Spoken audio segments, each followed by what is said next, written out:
Shalom, berjumpa kembali dengan saya Yonatan Riki Halim dari Kota Kembang Bandung menyampaikan berita sukacita, kabar gembira buat Bapak, Ibu, saudara-saudariku yang terkasih.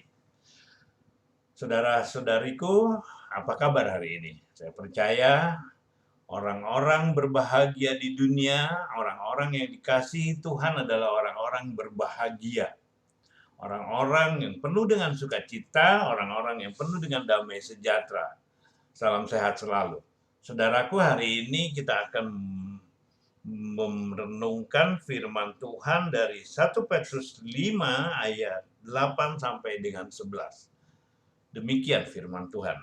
Sadarlah dan berjaga-jagalah, lawanmu si iblis berjalan keliling sama seperti singa yang mengaum-ngaum dan mencari orang yang dapat ditelannya. Sadarlah dan berjaga-jagalah. Sadar, tetap waras loh gitu loh. Tetap ingat loh seperti itu. Dan berjaga-jaga. Berjaga-jaga untuk apa? Untuk lawan kita. Siapa lawan kita? Lawan kita adalah si iblis, Petrus katakan. Ya, di dalam surat 1 Petrus 5 ayat yang ke-8 mengatakan demikian. Saudaraku, si iblis, si jahat itu dia sudah tahu akhir hidup dia, bahwa dia akan masuk di dalam hukuman kekal, dia akan menderita selama-lamanya. Makanya dia tidak mau sendirian. Dia tidak mau kita umat Tuhan, anak-anaknya Allah, orang-orang percaya, hidup penuh dengan sukacita, hidup berbahagia, penuh dengan damai sejahtera, diberkati Tuhan, dipenuhi dengan kasih karunia. Dia nggak suka. Dia inginnya sama-sama dengan dia, menderita. Karena kita udah tahu, karena dia sudah tahu akhir hidup dia. Kita juga sudah tahu bahwa dia sudah dikalahkan, kalau dia sudah dihukum oleh Tuhan hari ini. Saat ini dia memang berkuasa di dunia ini. Itu firman Tuhan katakan seperti itu.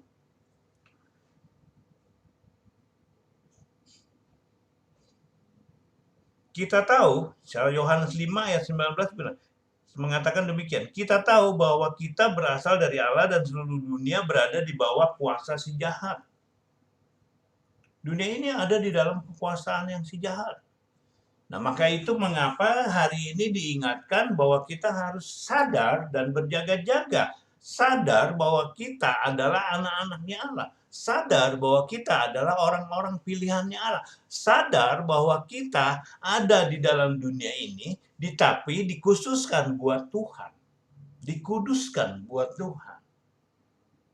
Kita ada di dalam rencananya Allah, yaitu keselamatan.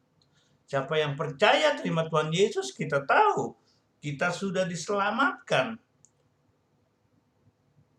Hidup kita sudah dipastikan bahwa kita akan hidup bersama dengan Dia. Namun di tengah perjalanan ini, perjalanan hidup untuk mencapai rencana Allah, untuk mencapai langit baru dan bumi baru itu, ada tantangan-tantangan. Tantangan terbesar adalah yang tadi dikatakan, lawanmu si iblis berjalan seperti singa yang mengaum-ngaum dan mencari orang yang dapat ditelannya. Berkeliling, berjalan, mengaum-ngaum, mencari orang yang dapat ditelannya. Siapa orang yang dapat ditelannya? Tentunya orang yang tidak berjaga-jaga. Orang yang tidak dalam keadaan sadar. Orang yang ada di dalam kegelapan.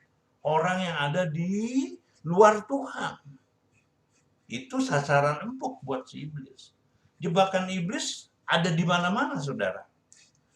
Di tengah kemiskinan, jebakan iblis ada. Di tengah kekayaan, kesukaan, jebakan iblis ada.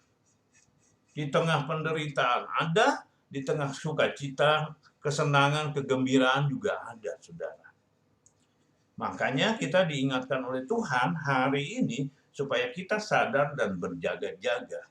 Ayat selanjutnya katanya, lawanlah dia dengan iman yang teguh, sebab kamu tahu bahwa semua saudaramu di seluruh dunia menanggung penderitaan yang sama.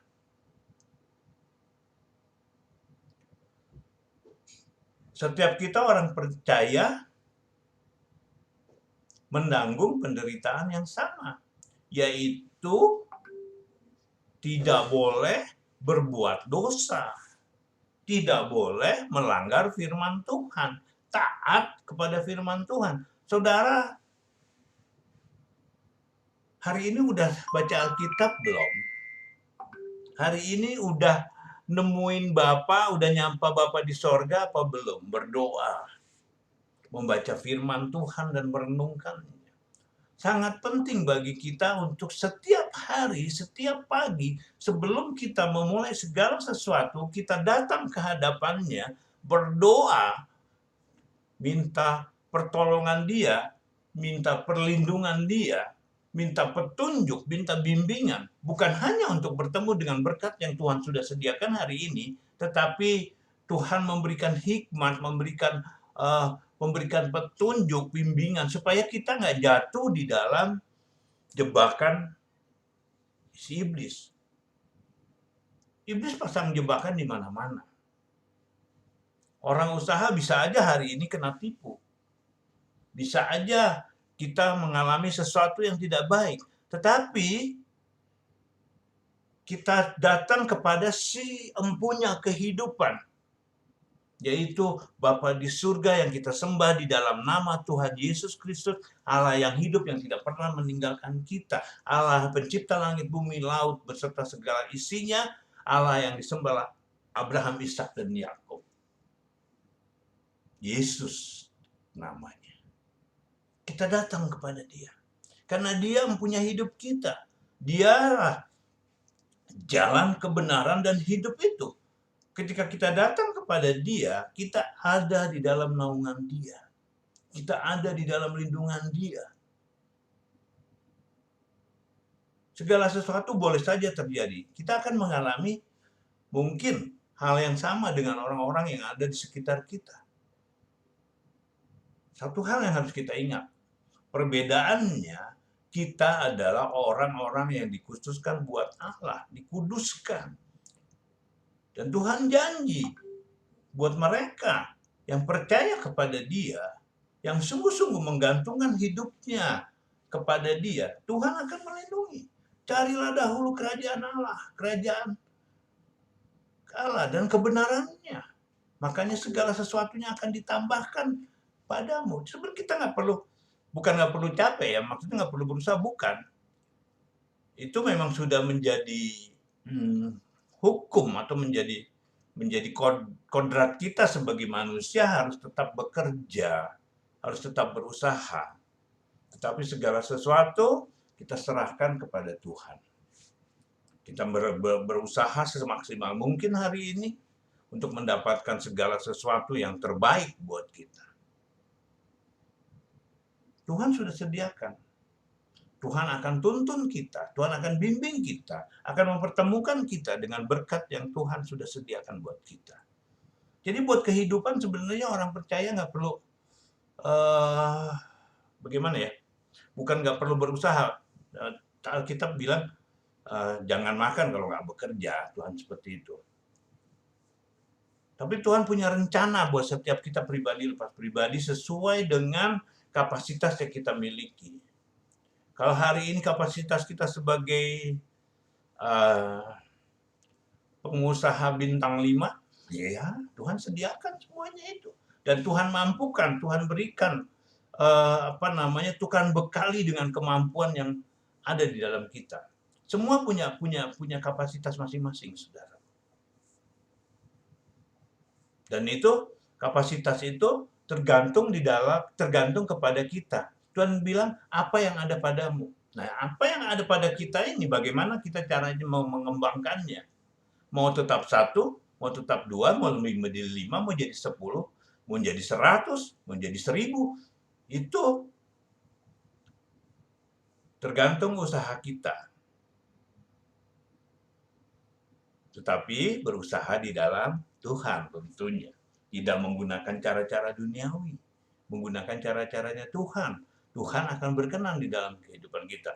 Makanya Tuhan ingatkan hari ini, sadarlah dan berjaga-jagalah. Si iblis, lawanmu si iblis, berkeliling seperti singa yang mengaum dan mencari orang yang dapat ditelannya. Lawanlah dia dengan iman yang teguh. Sebab kamu tahu bahwa semua saudaramu di seluruh dunia menanggung penderitaan yang sama. Dan Allah, sumber segala kasih karunia yang telah memanggil kamu dalam Kristus kepada kemuliaan yang kekal,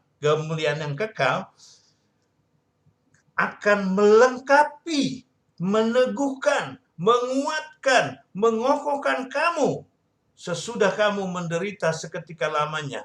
Ia yang mempunyai kuasa sampai selama-lamanya. Jadilah kehendakmu di bumi seperti di surga. Berikanlah kami pada hari ini makanan yang secukupnya, dan ampunilah kami akan kesalahan kami, seperti kami juga mengampuni orang yang bersalah kepada kami. Dan janganlah membawa kami ke dalam pencobaan, tetapi lepaskan kami dari yang jahat. Karena Engkaulah empunya kerajaan, kuasa, dan kemuliaan sampai selama-lamanya. Tuhan mau bawa kita kepada kemuliaan-Nya. Iblis nggak suka. Iblis lebih suka lihat kita menderita. Baik waktu kita ada di dunia ini, maupun nanti di hidup yang selanjutnya. Mari, sadar. Yuk, lawan dia dengan iman yang teguh. Godaan pasti ada, pencobaan pasti ada. Tetapi Tuhan ingatkan hari ini. Ya, doa Bapa kami tadi mengatakan, janganlah membawa kami kepada pencobaan dan lepaskanlah kami daripada yang jahat. Untuk itu, kenapa kita perlu Tuhan setiap hari? Bahkan di setiap detak jantung kita. Saudaraku, sadar dan berjaga-jagalah. Terima kasih Tuhan Yesus untuk pagi hari ini. Untuk hari ini Tuhan, di mana kami boleh diingatkan bahwa kami harus tetap dalam keadaan sadar dan berjaga-jaga karena lawan kami si iblis ingin menelan kami. Kami memerlukan Engkau Bapa. Kami sangat memerlukan Engkau Tuhanku Yesus. Memerlukan perlindungan-Mu, memerlukan penyertaan-Mu, memerlukan Engkau Tuhan, karena Engkaulah satu-satunya penguasa hidup kami. Terima kasih untuk hari ini. Terima kasih Tuhan untuk berkat yang telah Kau sediakan. Terima kasih Tuhan untuk segala sesuatu yang telah Kau siapkan bagi kami. Kami percaya selalu ada kesempatan buat kami untuk memperoleh harapan kami Tuhan. Bapa, pagi hari ini juga kami berdoa untuk setiap saudara-saudara kami yang sedang ada di dalam sakit secara fisik Tuhan. Mereka yang sedang menderita penyakit, kiranya Tuhan tolong. Tuhan berikan kemampuan untuk menghadapi penderitaan ini. Dan kami minta di dalam nama Tuhan Yesus, karena Engkaulah Allah penyembuh kami. Karena bilur-bilur-Mu sudah menebus kami. Kiranya Tuhan menyembuhkan setiap orang yang sedang mengalami sakit. Di dalam nama Tuhan Yesus, jadilah sembuh. Dan setiap kami, setiap anak-anak-Mu yang sedang menghadapi pencobaan, di dalam kehidupan ekonomi mereka, pekerjaan mereka. Tuhan tolong, Tuhan tolong, Tuhan berikan petunjuk, berikan bimbingan, berikan kesadaran apabila ada sesuatu di dalam kehidupan mereka. Mungkin mereka ada di dalam kehidupan yang pernah salah, Tuhan, pernah melakukan kesalahan. Biar mereka menyadari kesalahan itu, pernah melakukan hal-hal yang tidak berkenan, berdosa di hadapan-Mu. Kiranya Tuhan ampuni. Firman-Mu mengatakan barang siapa mengaku, maka Tuhan akan mengampuni. Barang siapa mengakui kesalahannya, mengakui dosanya, Engkau Allah yang murah hati, Engkau Allah yang sungguh-sungguh, Allah yang sangat pemurah. Engkau akan mengampuni setiap orang yang sungguh-sungguh datang kepadamu untuk minta ampun kepadamu. Bapa, untuk itu, ampuni setiap kesalahan anak-anak-Mu, ampuni Tuhan, dan Tuhan tuntut, Tuhan berikan bimbingan, Tuhan berikan ide-ide, Tuhan berikan sesuatu yang baru di dalam kehidupan mereka untuk boleh keluar dari pencobaan ini, untuk boleh keluar dari kesulitan-kesulitan, penderitaan hidup yang mereka alami. Terima kasih Tuhan, kami percaya Engkau sudah menolong mereka. Dan kami juga hari ini hamba-Mu berdoa untuk setiap mereka yang terikat, Tuhan. Baik keterikatan mereka ke dalam kecanduan mereka, kecanduan pornografi, kecanduan rokok, kecanduan narkoba, kecanduan-kecanduan lain, judi, kecanduan-kecanduan lain Tuhan, yang mengikat mereka Tuhan, yang mengikat mereka. Pagi hari ini di dalam nama Tuhan Yesus, segala ikatan-ikatan yang tidak berasal daripada Tuhan, daripada surga, dalam nama Tuhan Yesus, aku putuskan di dalam nama Tuhan Yesus, aku lepaskan. Dan sekarang di dalam nama Tuhan Yesus, hanya ikatan yang dari surga, ikatan kasih karunia, ikatan pertobatan, ikatan yang daripada surga, ikatan yang benar dan baik yang datang daripada Tuhan, yang boleh mengikat hidup setiap anak-anak yang percaya kepadamu Tuhan. Terima kasih Bapa di surga. Hamba-Mu percaya dan sangat-sangat percaya. Terima kasih Bapa. Di dalam nama Tuhan Yesus, hamba-Mu sudah berdoa. Haleluya. Amin. Saudara, Tuhan menciptakan kita segambar dan serupa dengan Dia. Karakternya Allah, sifatnya Allah ada di dalam kita. Sadari betul bahwa kita, orang percaya, adalah anak-anaknya yang mewarisi seluruh keberadaannya di dalam kehidupan kita. Kita memang bukan Tuhan, tetapi kita hidup seperti Tuhan. Yesus Kristus sudah datang ke dunia ini. Tuhan sudah turun ke dunia ini menjadi manusia, memberikan teladan, contoh buat kita semua. Mari, sadarilah, sadar dan selalu berjaga-jaga. Dari Kota Bandung, Kota Kembang, menyampaikan shalom buat Bapak Ibu Saudara semua.